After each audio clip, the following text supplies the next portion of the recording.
नमस्कार मंडळी. आज आपण मानसपूजेचे अनुभव पाहूयात. सद्गुरूंची मानसपूजा नित्य केल्याने कालांतराने साधकास काही ऐहिक अनुभव येतात. काही साधकांना पारमार्थिक अनुभवही आले आहेत. साधकाची मानसपूजा सद्गुरूंना कशी पोहोचते ती खालील अनुभवावरून स्पष्ट होईल. एकदा प्रवचनात पूज्य बेलसरे यांनी एक हकीकत सांगितली. श्री महाराजांच्या पुण्यतिथीच्या उत्सवात एक वृद्ध महिला भल्या पहाटे समाधीवरील मुरलीधराच्या दाराशी मानसपूजेला बसली होती. मानसपूजेत तिने सद्गुरूंच्या पादुकांना अत्तर लावण्यासाठी छोटी बाटली डाव्या हातात धरली होती आणि उजव्या हाताने पादुकांना अत्तर विलेपन करीत होती. इतक्यात एकाच सेवकाने उठा उठा, मंदिर झाडून घेतो असे मोठ्याने पुकारा केला. मानसपूजेत रंगलेली वृद्ध स्त्री दचकली. तिच्या हातातली अत्तराची बाटली पडली आणि लुगड्याच्या पदरावर सांडली. नंतर ती उठून मंदिराबाहेर आली. तिची मानसपूजा पूर्ण न झाल्यामुळे ती दुःखी कष्टी झाली होती. सकाळी पूज्य बेलसरे यांना भेटून घडलेला सर्व वृत्तांत तिने सविस्तर सांगितला. ते ऐकून पूज्य बाबांनी प्रश्न केला की कोणत्या पदरावर अत्तराची बाटली सांडली.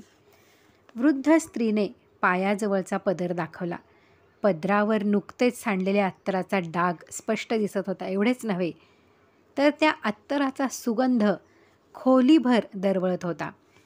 यावरून त्या वृद्ध स्त्रीची साधनेतील कोणती अवस्था होती हे साधकांना सहज लक्षात येईल. 2. इंदूर शहरात एक गवळी राहत होता. तो श्री महाराजांचा भक्त होता. रोज पहाटे तो नियमितपणे श्री महाराजांची मानसपूजा करीत असे. एके दिवशी त्या गवळ्याने मानसपूजेत श्री महाराजांना घट्ट दह्याचा नैवेद्य दाखवला. त्या दिवशी श्री महाराजांचा मुक्काम इंदुरातच होता. सकाळी उठून श्री महाराज थेट त्या गवळ्याच्या घरी गेले. अचानक श्री महाराज आल्याचे पाहून तो गवळी आश्चर्यचकित झाला. त्याच्या घरात प्रवेश करताच श्री महाराज त्याला म्हणाले, गवळी दादा, आणा पाहू ते माझे घट्ट दही. गवळ्याने श्री महाराजांचे पाय धरले आणि दहीभात खाऊन जाण्याबद्दल आग्रह धरला. श्री महाराज त्याच्या घरी थांबले आणि गवळ्याने तयार करून दिलेल्या दही भाताचा श्री महाराजांनी आनंदाने स्वीकार केला. धन्य तो गवळी दादा. 3 नंबर. एका साधूपाशी पुष्कळ शिष्य होते. त्यातील एक अडाणी आणि अशिक्षित होता. तो कोणा इतरांशी फारसा बोलत नसे.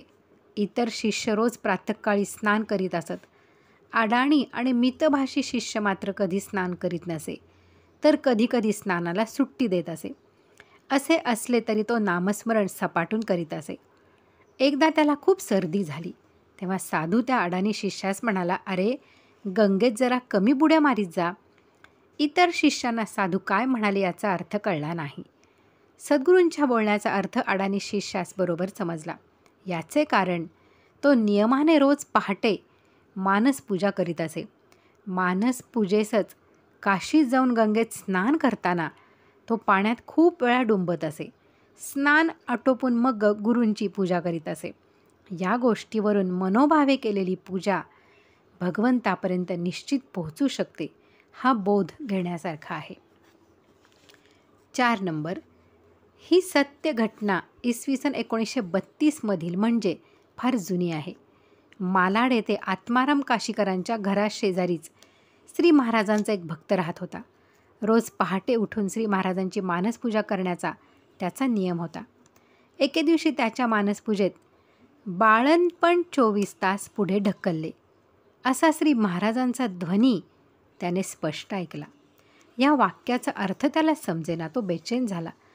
सकाळी त्याने शेजारच्या काशीकरांच्या घरी जाऊन त्यांना मानसपूजेतील अजब घटना सांगितली. काशीकरही श्री महाराजांचे भक्त होते. मानसपूजेतील दुर्बोध वाक्याचा अर्थ त्यांना बरोबर समजला. कारण आदल्या दिवशी रात्री काशीकरांच्या गरोदर पत्नीचे पोट फार जोरात दुखत होते.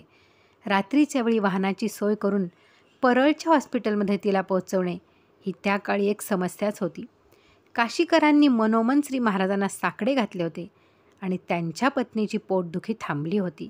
आता 24 तासापेक्षा जास्त वेळ पत्नीस घरात ठेवणे योग्य नाही हे लक्षात घेऊन त्यांनी आपल्या पत्नीस परळच्या हॉस्पिटलमध्ये दाखल केले आणि ती सुखरूप बाळंत झाली. आपल्या भक्तावरील संकटे टाळण्यासाठी मानसपूजेच्या माध्यमातून सद्गुरू कशी सूचना देतात याचे हे उत्तम उदाहरण आहे. 5 नंबर, श्री गोंदवलेकर महाराजांच्या समाधी मंदिर परिसरात पहिले नामसाधना अभ्यास शिबिर झाले. या शिबिराच्या सप्ताहात रोज पहाटे पूज्य प्राध्यापक के.व्ही. बेलसरे यांचे मानसपूजेवरील प्रवचन आयोजित केले होते. सगुण रूपातील सद्गुरूंच्या मानसपूजेचे स्वरूप आणि महत्त्व पहाटेच्या प्रवचनातून प्राध्यापक बेलसरे क्रमशः सांगत होते. प्रवचनानंतर सर्व शिबिरार्थी साधक थोडा वेळ मानसपूजेसाठी शांत बसत असत. एक साधक श्री महाराजांच्या सगुण रूपाची मानसपूजा करीत असताना पूजा संपल्यावर श्री महाराजांना आपल्या घराबाहेर पोचवण्यात जात असे. श्री महाराज लांबवर गेलेले पाहून तो घरामध्ये येत असे. शिबिरातील 7व्या दिवशी मानसपूजेचे प्रवचन चालू होते. प्राध्यापक बेलसरे मानसपूजेचा शेवट कसा करावा हे सांगत होते.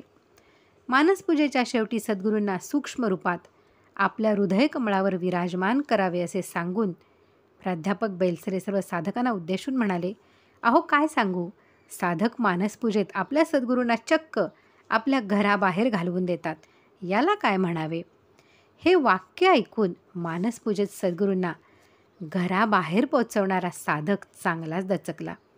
प्रवचन संपताच तो प्राध्यापक बेलसरे यांना भेटला आणि त्यांना म्हणाला की मानसपूजेत मी श्री महाराजांना घराबाहेर घालवून देतो हे आपणास कसे समजले. हा प्रश्न ऐकून पूज्य बाबा बेलसरे यांनी स्मित केले आणि म्हणाले, आपल्या भक्तांना श्री महाराज योग्य मार्गदर्शन करतात असे समजावे. तर मंडळींनो, आजचा हा व्हिडिओ आवडल्यास लाईक करा, शेअर करा आणि सबस्क्राईब करा. धन्यवाद.